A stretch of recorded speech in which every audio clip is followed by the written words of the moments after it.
Assalamualaikum warahmatullahi wabarakatuh. Kembali lagi di channel Radio Horor.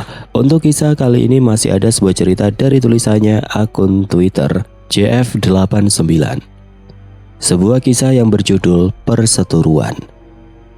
Sebelum kita lanjut ke ceritanya, tekan dulu tombol like video ini dan jangan lupa tekan juga tombol subscribe channel ini. Nyalakan juga lonceng notifikasinya agar tidak ketinggalan cerita-cerita lainnya dari channel ini. Dan buat teman-teman yang pengen belanja-belanja, nanti silakan saja klik etalase yang ada di pojok kiri bawah. Atau teman-teman bisa kunjungi link pembelian yang ada di kolom deskripsi. Dan seperti apa untuk kisah kali ini, langsung saja kita masuk ke ceritanya.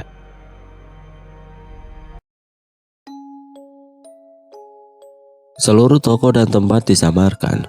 Saya mohon banget untuk tidak membocorkan demi kebaikan bersama. Perjumpaan G dengan keluarga Jensen saat meninggalnya Mbah telah membuka tabir setiap melewati jalanan di kotanya.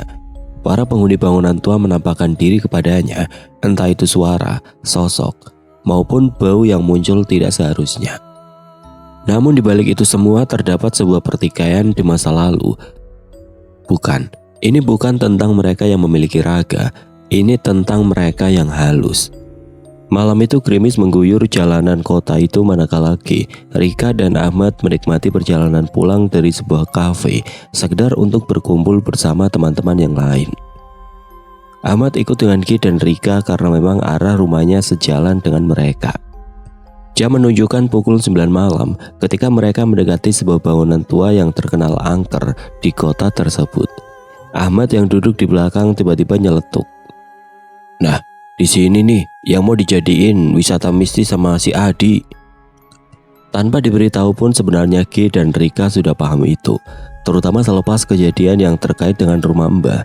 Tempat tersebut memang salah satu legenda urban yang terkenal di kota itu. Mereka tidak menanggapi Ahmad karena khawatir terjadi hal yang tidak diinginkan. Namun Ahmad melanjutkan celotehnya. Katanya, dulu ada anak kecil yang sengaja kemasak sama ibunya. Jadi kalau malam suka ada kayak bau gosong. Jir, umpat Giliri. Kalau ikut, bisa berapa nih? Kesah G dalam hati. G dan Rika mencoba mengalihkan pembicaraan, berharap apa yang mereka takutkan tidak terjadi. Tapi beberapa saat kemudian G mulai merasakan kehadirannya, apa yang ditakutkannya. Ia melirik ke belakang, lewat kaca tengah hanya untuk melihat seorang anak bermuka hancur duduk di sebelah Ahmad. Memperhatikannya itu dengan seksama. "Jangan ganggu dia," batin G langsung kepada anak itu. Seketika anak itu terdiam meski tetap dalam mobil. G melihat Rika yang terduduk. Ia menyadari pula adanya penumpang tidak diundang di mobil mereka. G memberi kode untuk tidak memberitahukan Ahmad. Mereka melanjutkan obrolan mereka yang semakin hambar. "Kenapa sih? Kalian kok diem di mana aja?" Ahmad mulai heran dengan gelagat G dan Rika. "Gak apa-apa, Mat. Woles saja." G mulai mencairkan suasana kaku. Namun apa yang terjadi jauh dari apa yang terucap. Bocah itu mulai duduk di antara G dan Rika, memandang mereka seperti penasaran. Semakin tidak diacuhkan, semakin ia mengganggu dengan wajah yang menyeramkan dan bau menyengat. Bangke. G berusaha tidak menghiraukan bocah itu dan memilih mengobrol dengan Ahmad untuk mencairkan suasana. Seolah marah tidak dipedulikan, bocah itu mendekati Rika yang mulai gemeteran, takut mulai merasuk. Kali ini ia mulai lebih frontal, membuka lebar mulutnya yang terbentang dari telinga ke telinga, membelalakan mata hingga hampir-hampir copot, dan mulai meraba-raba tangan dan kaki Rika dengan tangannya yang penuh luka bakar. Rika memejamkan mata, namun kemudian bocah itu mulai bersuara. "Kakak kenapa sih? Kok merem gitu?" Rika tidak mengacuhkannya, ia mulai membaca doa-doa. Tidak takut, bocah itu kini mulai meraba kepala Rika sambil tertawa cekikikan. Semakin lama kelakuan bocah itu semakin menjadi. Bau daging hangus terbakar dan bau busuk anak itu semakin mengganggu. Tubuhnya mulai terasa kaku ketika sesuatu dalam tubuhnya memberontak. "Atulah!" Setengah berteriak, Rika mengatakan, "Kenapa, Kak?" Ahmad terkejut, sementara G mulai jengkel dengan bocah itu. Nggak apa-apa aja, cuma kaget tadi ada yang muntah tadi. Walah, asem, timbal Ahmad. Teriakan itu membuat bocah itu tersentak. Ia kembali ke kursi kosong sebelah Ahmad. Namun ia masih tertawa senang melihat reaksi mereka. Ki tidak berkomentar sepatah kata pun dan ikut membuat Ahmad heran. Ia telah mengenal Ki jauh sebelum Ki mengenal Rika. Ki memang pendiam dan hubungannya dengan Rika pun akan tampak ganjil bagi banyak orang, namun tidak biasanya sependiam ini. Seolah paham dengan situasi yang aneh mengganjal ini, Ki mulai ikut menimpali perkataan Rika singkat. Mabokna, the elite, oi. Meskipun ia berkata demikian, namun sekilas ia menoleh ke arah kursi kosong dengan tatapan tajam. Mau dibakar kamu ah? Bocah itu diam tidak bergeming, duduk di sebelah Ahmad. Ia memperhatikan tiga orang tersebut bercerita tentang hal-hal yang tidak berkaitan dengan dirinya. Sesekali Ki memandang bocah itu dari kaca tengah. Biarlah daripada mengganggu seperti tadi, batin Ki. Ia sadar bahwa ia sebenarnya tidak mungkin mengusir bocah itu sekarang. Sudah tentu Ahmad akan tahu. Terberkatilah Ahmad yang tidak menyadari bocah di sampingnya. Kadang Ki ingin menutup kemampuan untuk merasakan mereka seperti orang lain. Namun seorang yang ia tuahkan meyakinkannya bahwa ada hikmah di balik setiap peristiwa. Ada tanggung jawab di balik setiap amanah. Bismillah, Ki melanjutkan perjalanan. Rute mereka malam itu membelah kota dari tengah ke selatan, melewati berbagai bangunan tua. Tidak terhitung banyaknya mereka yang menampakkan diri di halaman-halaman gedung dan rumah, di pohon-pohon samping jalan, dan bahkan yang melayang di udara. Ki hanya berharap perjalanan ini cepat berakhir dan tidak ada penumpang gelap lainnya malam ini. Awas kamu, kalau berani mengajak mereka. Ia memberi peringatan kepada bocah yang terdiam di belakang. Beberapa kali Ki dan Rika coba mengusir bocah itu secara halus, namun ia tetap tidak bergeming. Syukurlah, sisa perjalanan sampai dengan gang ke rumah Ahmad dilalui dengan tenang. Sebelum berpamitan, Ahmad bertanya satu hal yang mengagetkan. Tadi ada yang ikut ya? Pertanyaan Ahmad mengagetkan Ki dan Rika. Ternyata ia sadar dengan gelagat mereka. Tenang, aman kok, tidak ngikutin kamu, balas Ki. Aman gitu mah, hati-hati wae ya, ujar Ahmad lega sekaligus khawatir. Perlahan mobil tersebut berputar dan menuju jalan bebas hambatan. Rute tersebut menuju daerah tempat rumah Ki dan Rika berada. Tidak ada sepatah kata pun terucap dari bibir keduanya. Bocah itu perlahan mulai bergerak. Aku sepi, di belakang sendiri, gabung sama kalian ya, celoteh bocah itu. Wajahnya tetap hancur, badannya pun tampak terbakar dengan bau yang menyengat. Ia bergantian memerhatikan Ki dan Rika, kemudian ia memegang tangan Rika untuk duduk bersama di kursi penumpang. Rika sudah tidak tahan dengan mulai berteriak. Ki sontak terperajat dan mulai memegang tangan Rika, seraya membaca doa menyalurkan peranannya. Bocah itu kepanasan, namun berpindah ke sebelah kiri Rika yang tidak teraih oleh Ki. Ih, kakak jahat. Bocah itu melakukan hal yang sama terhadap Rika. Ki kemudian meminta Rika untuk menjulurkan tangan kiri dan kanannya agar Ki dapat memegangnya bersamaan. Bocah itu pindah ke kepala Rika. Klakson dari kiri itu mengagetkan Ki yang sedang berkonsentrasi menghalau bocah itu. Mobilnya yang berjalan oleng hampir saja disambar oleh mobil lain dari kiri. Astagfirullah, Ki terperajat. Sementara itu perhatian Ki teralih membuat makhluk itu mulai merasuki Rika. Rika kini menjadi pucat pasih dengan nafas yang berat. Ki tahu bocah itu tidak akan bisa merasuki Rika, namun hal yang lebih gila akan datang sebagai gantinya. Ki mengalah, ia tidak bisa mengemudi sambil mengusir paksa bocah itu. Nyawa mereka taruhannya, terlalu konyol untuk terlepas karena gegabah. Baiklah, berhenti dan duduk di tengah, perintah Ki kepada bocah itu. Apa maumu? Tanya Ki. Ingin ikut jalan-jalan, balas bocah itu dengan santainya. Sebentar saja ya, dan bentuknya jangan seperti itu. Perlahan bentuk bocah itu menjadi lebih baik dan tertawa riang. Maafin teman kami ya, yang udah ganggu kamu. Rika kali ini lebih tenang berbicara dengan bocah itu. Iya, dimaafin, kata bocah itu. Terus kamu harus pulang dong, timpal Ki. Anterin tapi, balas bocah itu. kamu ini udah diizinin ikut masih minta lebih. Ki tidak bisa menahan amarahnya. Sebagai balasan, bocah itu mencengkram lengan Ki sampai membuatnya terasa berat sekali. Ki melawan dengan prana dan doa. Bocah itu sekali lagi berpindah kepada Rika. Ki menghela nafas panjang. Ia sadar ia tidak mungkin mengusir bocah itu tanpa berhenti terlebih dahulu. Meneruskan perjalanan dengan kondisi seperti ini hanya akan mengundang bala. Lain kali mungkin bukan lagi klakson, namun langsung hantaman terhadap mobil mereka. Saat itu entah dari mana G berpikir satu tempat untuk mereka berhenti sejenak. Ia tidak yakin, namun ia penasaran terhadap pikiran yang tiba-tiba datang itu. Batas kota.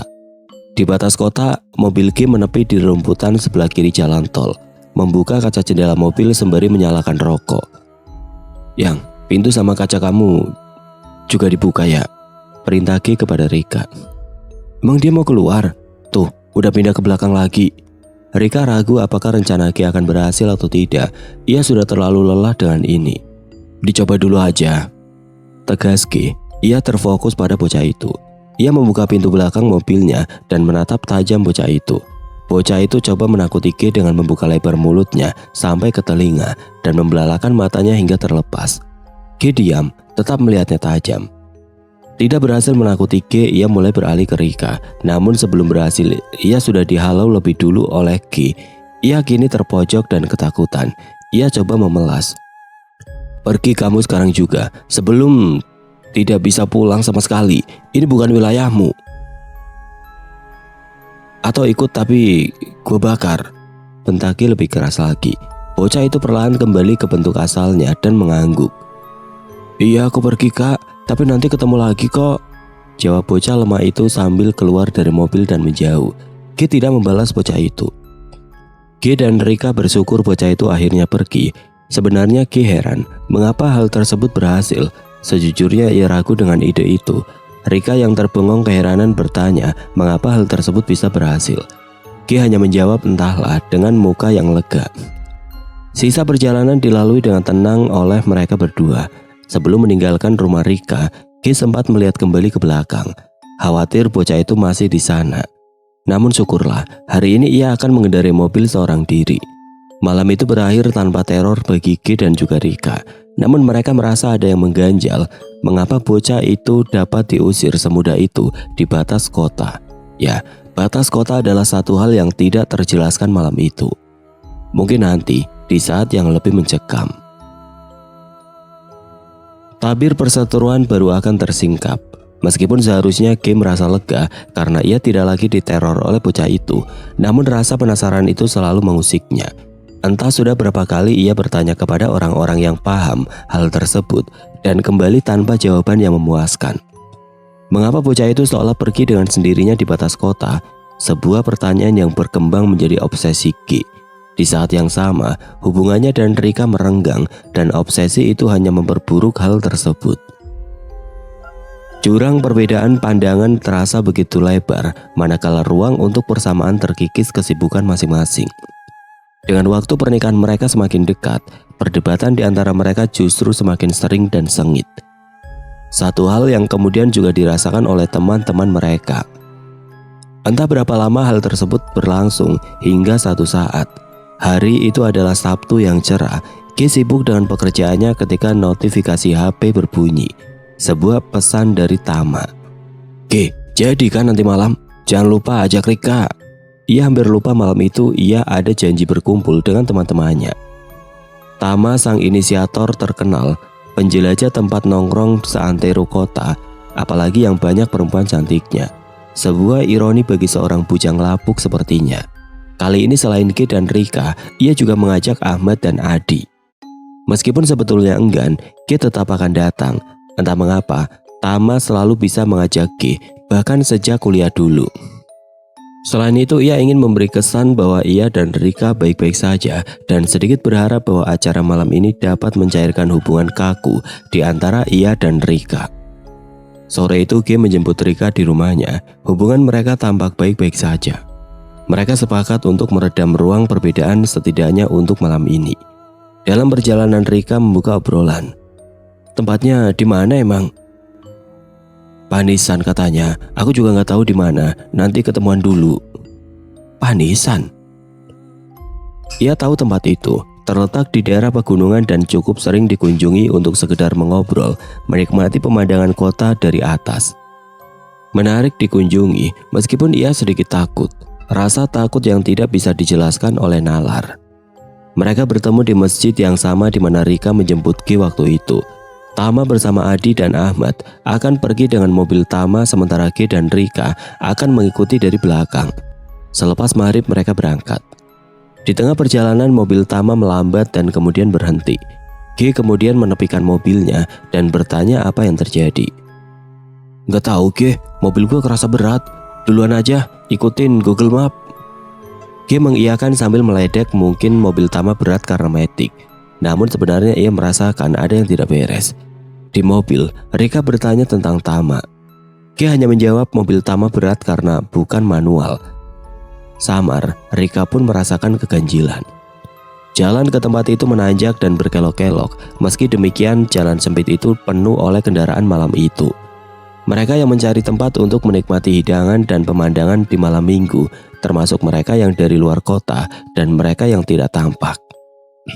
Semakin menanjak dan terus naik ke atas, jalanan mulai terlihat lebih sepi. Ki mulai kesal dan seolah tidak mempercayai aplikasi navigasi di HP-nya. Masih jauh tempatnya? Tanya Ki. Harusnya sih sebentar lagi, dekat perbatasan, jawab Rika. Perbatasan? Kata itu kembali terngiang dalam pikiran Ki seolah memberi peringatan. Sementara Rika lebih banyak diam. Bukan karena masalah antara ia dan Ki, namun karena hawa mereka yang terasa semakin kencang. Jing, si Tama, bisiknya perlahan. Ia membuka jendela mobil untuk merokok, hanya untuk melihat keramaian mereka yang halus di lembah. Udahlah, gak perlu marah-marah gitu, seru Rika yang kesal karena Ki malah membuka jendela dan membiarkan hawa mereka lebih terasa. Ki tidak menanggapi keluhan Rika. Rasa kesal, takut, marah dan penasarannya bercampur baur. Perlahan ia mulai melihat tempat tujuan di kejauhan. Tempat tersebut dipenuhi kendaraan dan menghadap ke lembah. Semakin dekat, semakin Ki menyadari bahwa tempat tersebut bukan sebuah tempat nongkrong biasa. Tempat itu merupakan sebuah petilasan. Ki tidak pernah tahu di daerah itu terdapat sebuah petilasan. Jelas bukan sembarang petilasan. Hawa tempat itu sangat kuat dan tidak bisa dibandingkan dengan tempat lain.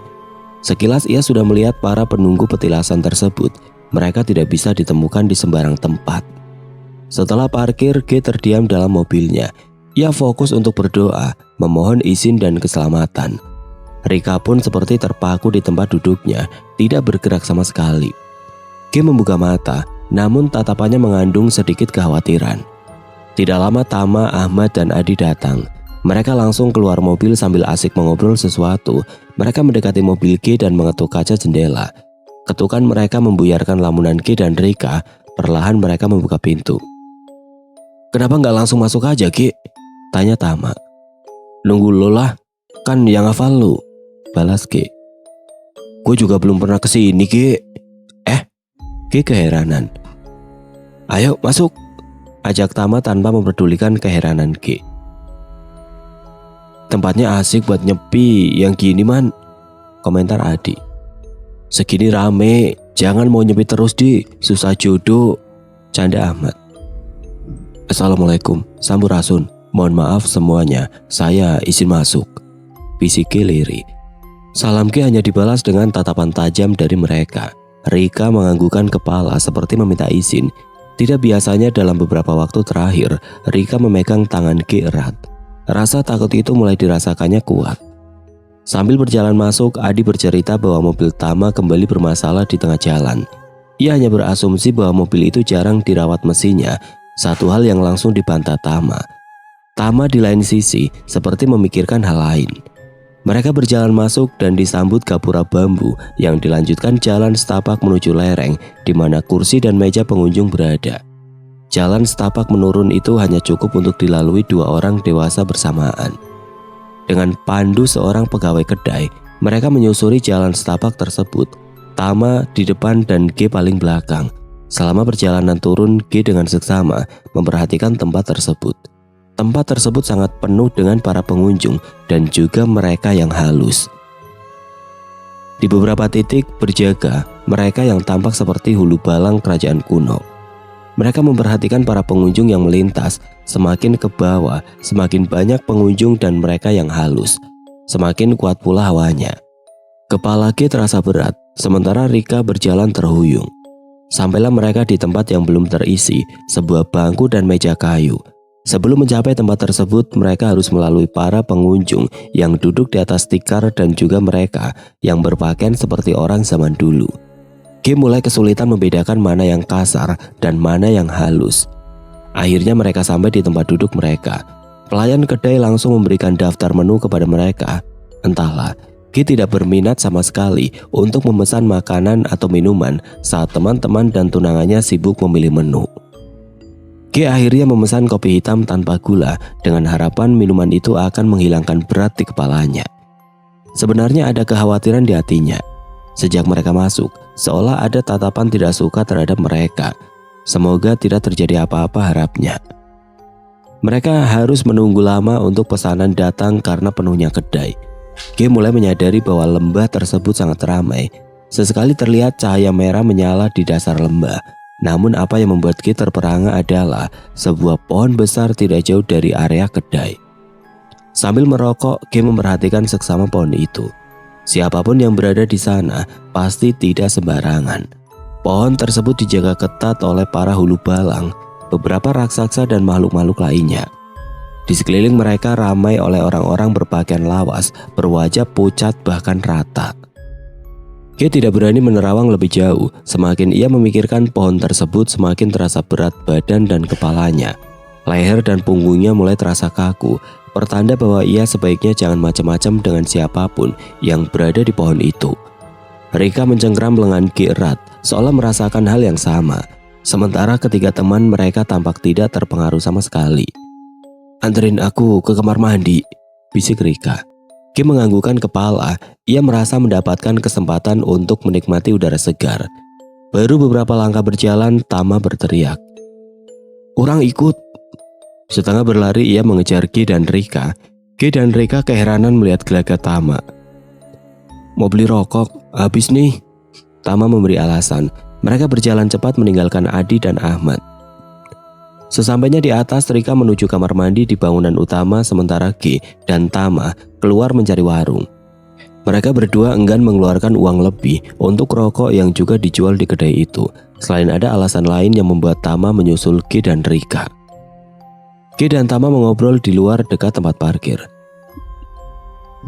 "Jing, banyak tahu di dalam," Hardike kepada Tama. "Mending kalau bungkus atau miske. Ini bukan, goblok." "Maafin bro, gua kan nggak tahu banyak hal seperti itu." Tama minta maaf. "Iya sih, kata ibu jangan kesini, takut ada apa-apa," lanjut Tama. "Ah, goblok kamu," balas G. G paham benar bila ibunya Tama melarang berarti beliau sudah tahu tempat seperti apa ini. Seseorang dengan terah keraton tidak akan sembarangan melarang anaknya bila bukan sesuatu yang serius. "Makanya gua ngajak lo, kan punya darah itu juga."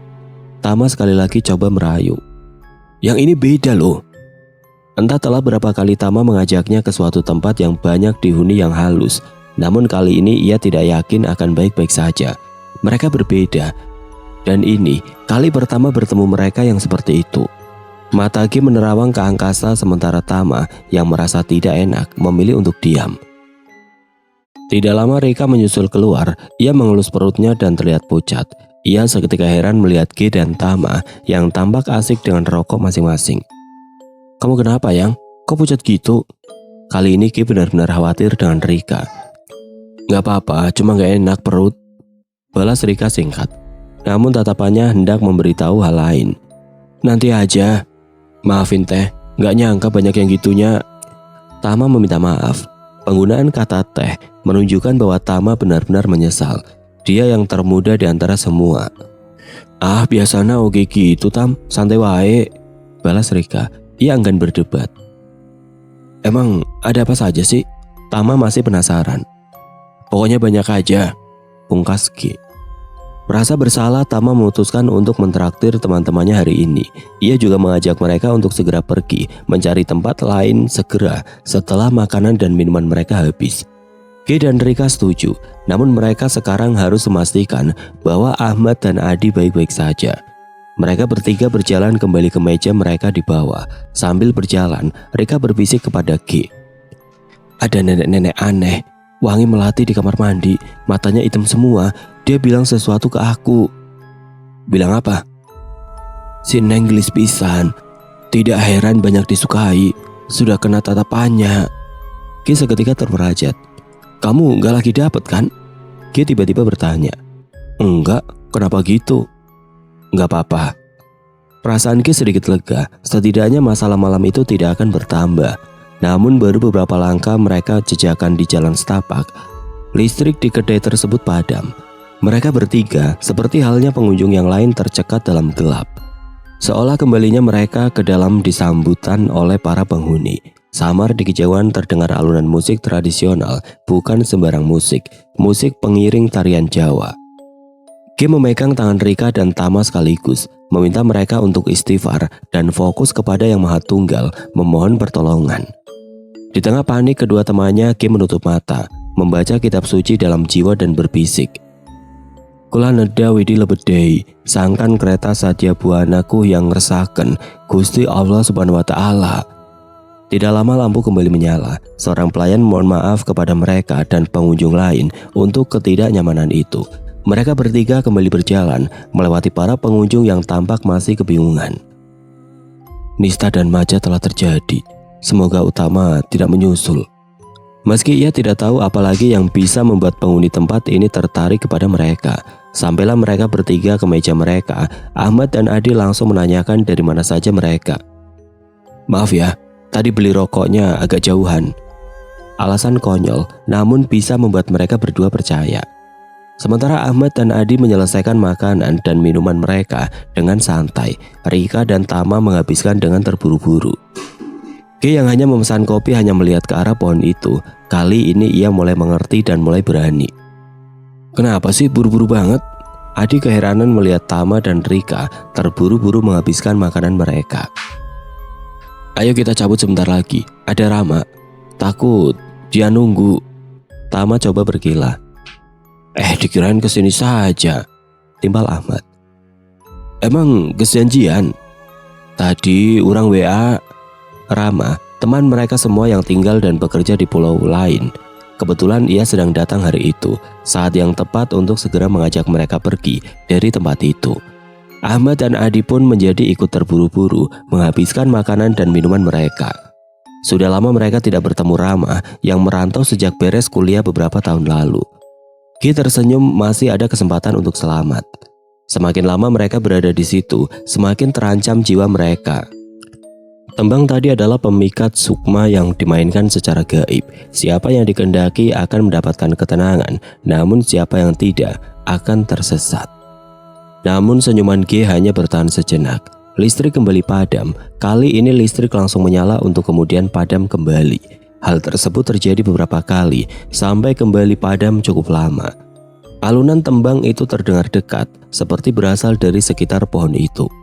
Samar G dapat melihat kerumunan orang sedang menari mengikuti tembang itu. Perlahan ia merasa tubuhnya mendekati kerumunan tersebut.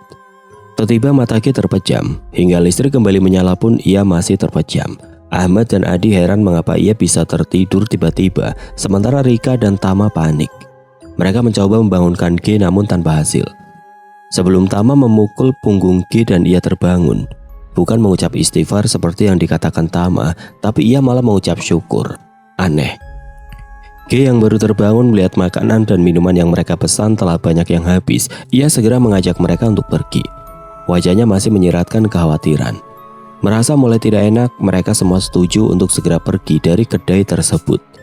Selama perjalanan menuju tempat parkir, G berulang kali ditanya mengapa ia bisa tiba-tiba tertidur. Dan berkali-kali pula G menjawab tidak apa-apa. Sebelum berangkat, G menghadap ke arah pohon itu yang kini terhalang bangunan utama. Ia terlihat seperti memberikan salam. Perjalanan turun dilalui dengan aman tanpa ada gangguan yang tidak kasat mata. Hanya saja G menjadi lebih banyak diam selama perjalanan. Ia hanya menjawab Rika seperlunya. Ia seperti memikirkan hal lain. Satu hal yang tidak ingin ia bagi dengan siapapun. Sementara itu di mobil lainnya, Ahmad, Tama, dan Adi asik memperbincangkan Rama yang akan mereka temui. Sesekali Tama melihat kaca tengah untuk memastikan mobil G yang berada di belakang baik-baik saja. Namun G mengambil jalan yang berbeda dengan Tama untuk menuju kedai mie tempat mereka akan bertemu Rama. Khawatir, Tama menelpon Rika menanyakan mengapa melalui jalan yang berbeda. "Nggak tahu Tam, dari tadi G diam saja." Setelah menutup telepon Tama, Rika bertanya tegas kepada G. Rasa khawatirnya menjadi jengkel karena merasa tidak dipercaya oleh tunangannya sendiri. "Aku tanya ke kamu G, kamu kenapa? Apa aku mau nikah sama batu apa? Ngomong aja nggak bisa." Sekilas G menengok kepada Rika dengan tatapan tajam. Perlahan ia mulai bicara. "Jangan sampai terjadi utama bila tidak ingin melihat prahara." "Udahlah, ngomong pakai bahasa biasa saja, nggak perlu sok misterius," balas Rika. G diam. G tidak menanggapinya, matanya fokus pada jalanan di depannya. Sesekali ia melihat ke belakang seolah ada yang mengikuti, meskipun ia sebenarnya tahu tidak ada satupun yang mengikuti mereka. Jalan yang G ambil malam ini tidak lazim. Ia memilih rute memutar menghindari kota. Jengah, Rika membentak. "Kamu maunya apa? Jalannya muter gini, tahu bakal macet." Gak memberi isyarat kepada Rika untuk diam seolah takut terjadi sesuatu bila ia membuka mulut. "Udah, aku turun di sini." G menghela nafas dan mulai mengarahkan mobilnya ke arah kota. Pelan ia mulai berkata lirih. "Apapun yang terjadi setelah ini, di luar kemampuanku. Berdoalah semoga tidak ada yang numpang malam ini." Perlahan G mulai menjelaskan lebih jauh tentang sikapnya. "Bauku mudah terendus karena darah yang tidak bisa aku tolak saat aku dibawa mereka tadi. Tapi aku harus mengikuti mereka atau kamu dan Tama yang pergi." "Maksudnya?" Rika membelalak keheranan. "Yang mengundang tadi itu Ratu. Namun Hulu Balang yang siap juga mengetahui tentang kita." Sekali lagi ucapan G membuat Rika terheran. Ini bukan G yang ia kenal sejak 7 tahun lalu. "Terus kalau kamu yang diincar mereka sekarang, apa hubungannya sama aku, Tama? Kenapa harus jalan muter?" G baru akan menjawab saat tiba-tiba terdengar brak. Suara tersebut dari dalam kabin, namun tidak ada apa-apa di sana. Tiba-tiba lengan kanan Rika terasa panas. Bocah yang pergi di batas kota datang kembali. "Tolong." G tidak kaget sama sekali melihat bocah itu datang. Wajahnya tampak pasrah, seolah itulah takdir yang tidak bisa ia hindari. Sebaliknya Rika berteriak sejadi-jadinya melihat makhluk yang berada di antara ia dan G tersebut. "Pergi kamu, makhluk laknat." Bocah itu tidak bergeming. Wajahnya memang buruk rupa, namun kali ini ia benar-benar terlihat memelas. "Mereka mengejarku." Bukan, mereka mengejar kami." "Siapa yang mau mengejar makhluk jelek kayak kamu?" Rika membalas dengan sengit.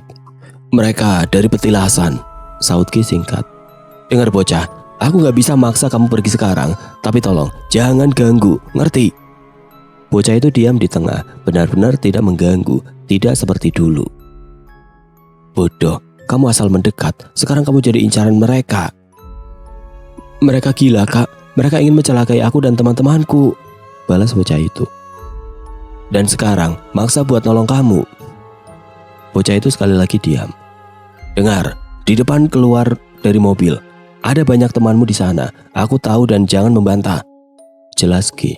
Tempat yang dimaksud adalah daerah kedai mie yang dituju G, sebuah komplek lawas yang telah ada sejak awal masa kemerdekaan.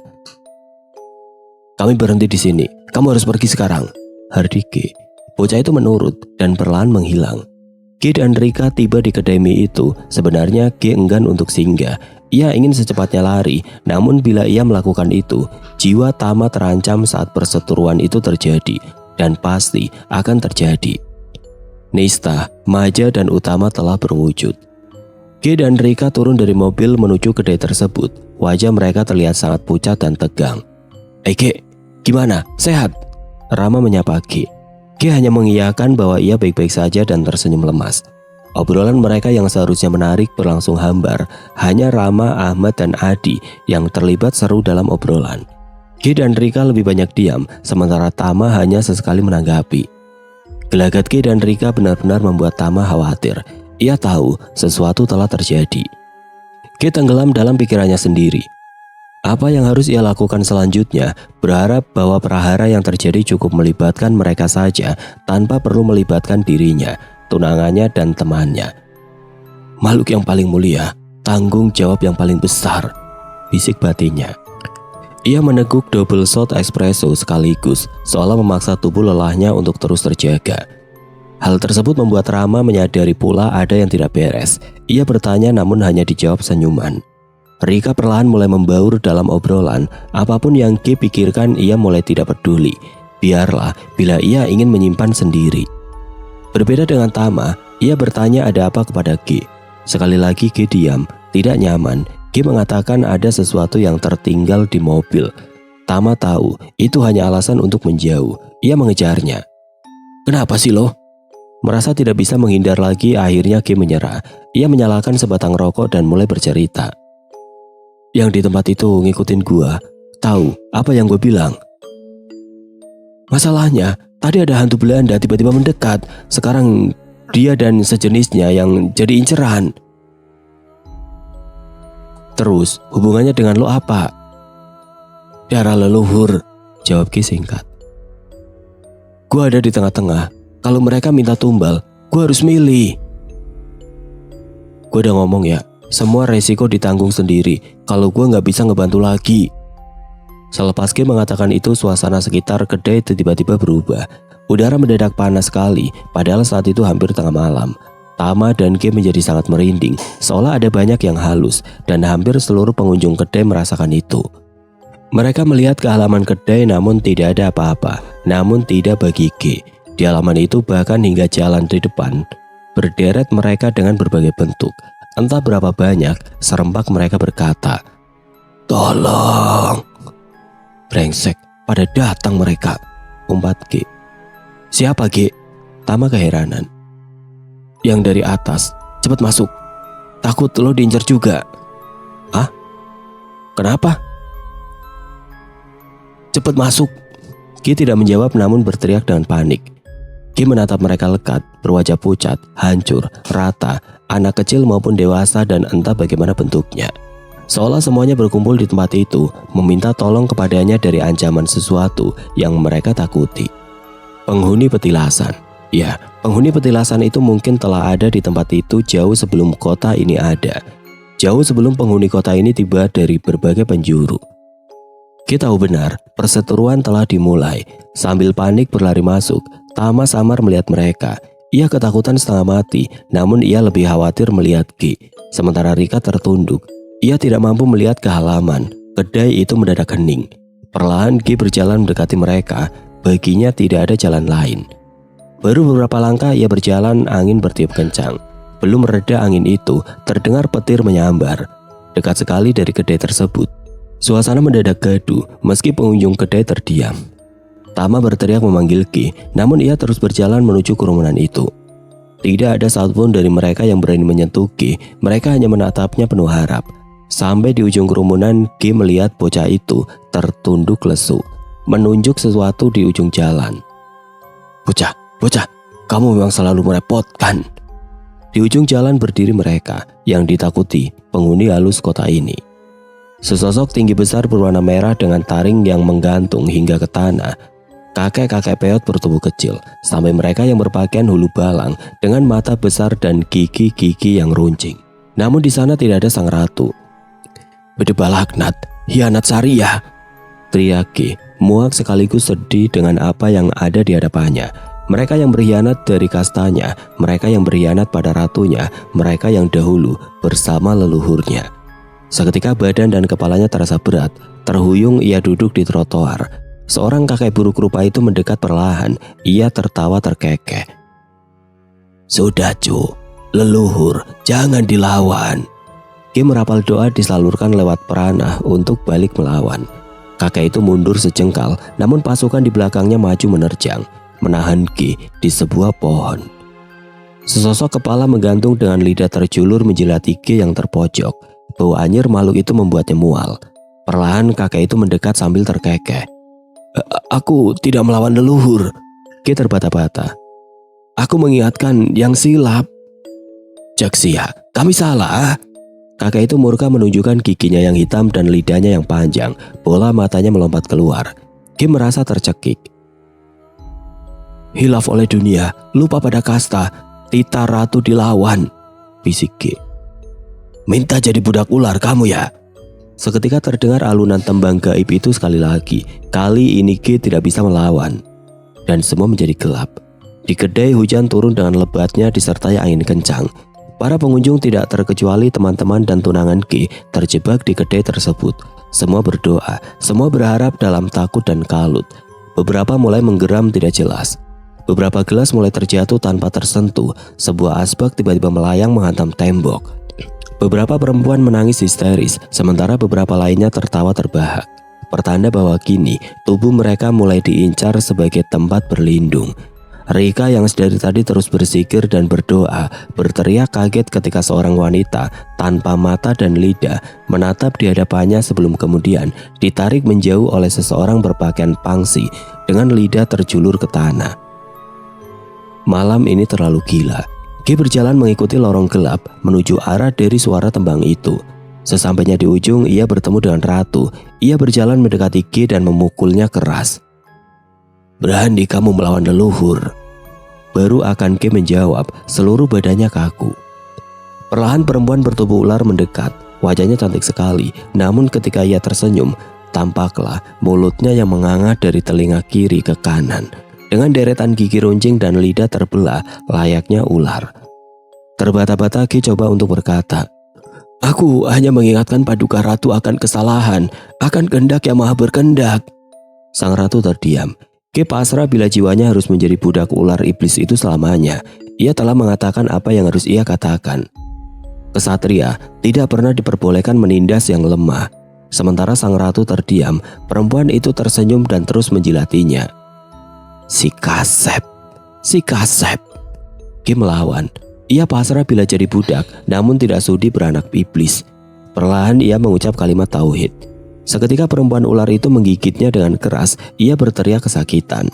Namun perlahan tubuhnya bergerak sendiri mengikuti perempuan itu.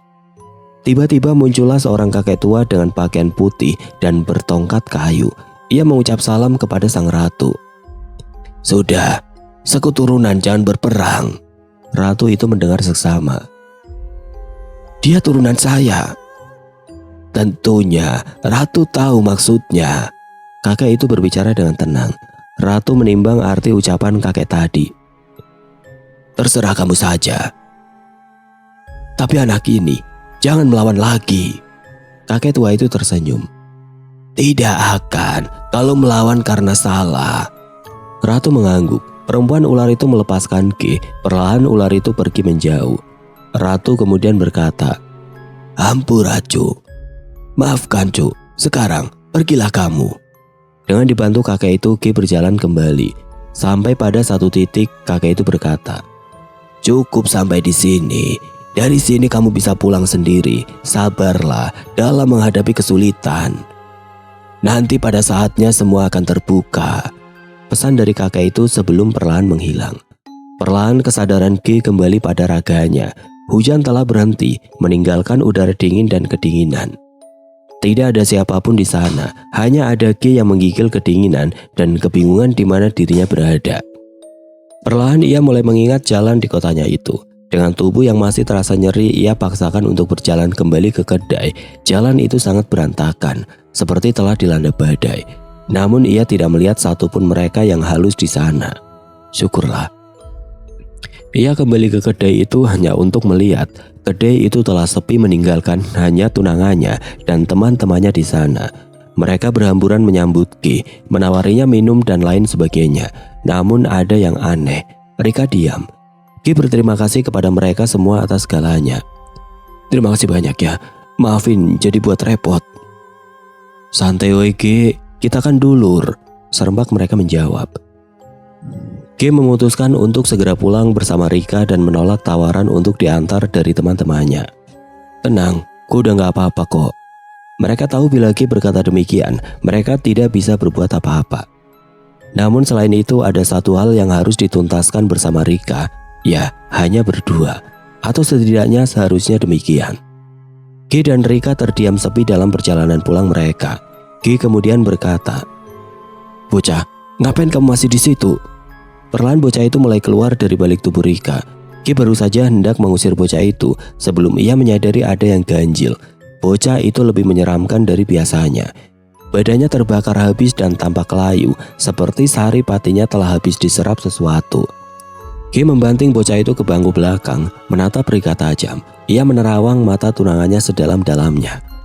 Tiba-tiba ia menghentikan mobilnya, menekan jarinya ke titik antara alis Rika dan menariknya ke atas sehingga keluarlah mereka, 3 hulu balang gaib dari petilasan. "Minta dibunuh kalian," murka G. Ia menjulurkan kedua tangannya dan menyalurkan sisa energinya dan mendorong 3 hulu balang itu menjauh. Dengan sekali hentakan ketiganya terpental. Belum puas, kesadaran G keluar dan mengejar mereka dan menyiksanya dengan rasa pedih dan terbakar hingga ketiganya terduduk. "Biar sang ratu yang menghukum kalian semua, pergi." Perlahan mereka menghilang. Di kejauhan ia melihat bocah itu berjalan gontai menjauh. Sudah cukup prahara malam ini. Di samping mobil, Rika muntah sejadi-jadinya. Cairan keruh bercampur rambut terus ia keluarkan dari mulutnya. G menolong Rika melalui itu, memberinya sisa energi dan memberinya minuman. Tidak lama Rika tenang kembali, namun ia tetap membisu. Akhirnya mereka sampai di rumah Rika. Ada lelaki Rika yang membuka pintu. Namun sebelum melangkah masuk, Rika memberi isyarat kepada G. Ada yang ingin ia katakan. "Sudah cukup sampai di sini. Aku tidak bisa bersama orang yang terus membawa bala, namun tidak mampu melindungi apa yang seharusnya." G tercekat.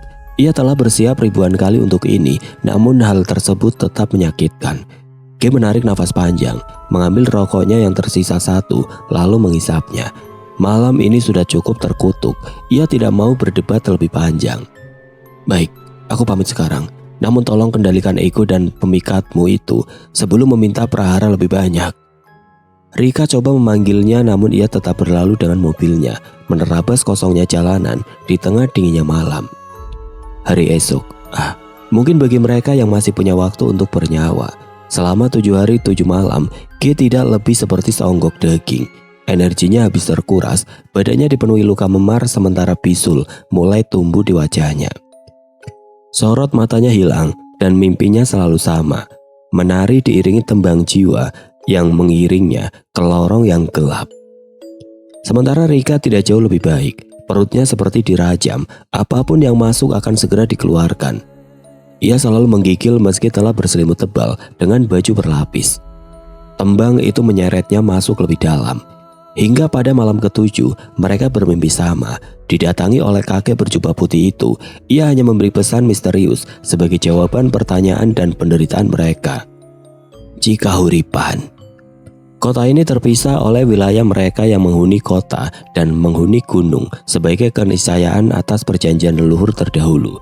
Namun nafsu telah membutakan mata dan hati dari insan bernama manusia untuk menyeret mereka masuk ke perseteruan. Dendam dibalas dendam, nestapa dibalas nestapa, terciptalah samsara yang tidak berujung. Sungguh pun pada akhirnya siapa yang melanggar sumpah terlebih dahulu menjadi tidak penting ketika penderitaan tercipta sebagai balasan. Mereka yang berlebihan terpenjara nafsu, yang kemudian mengikat mereka yang halus dalam hubungan terlarang demi kepentingan sesaat. Ilmu karang. Hanya mereka yang tahu kekuatan sejati yang pada akhirnya akan selamat dari samsara. Untuk kenapa Tama, Rika, dan G yang jadi incaran? Jawabannya karena keturunan. Untuk 3 tokoh ini mungkin nanti diceritakan lebih jauh di bagian ketiga. Sekalian cerita tentang makna jika Huripan dan yang berada di atas ratu. Akhir kata saya minta maaf untuk semua kesalahan dan kekurangan utas ini. Semoga ada manfaat untuk kita semua.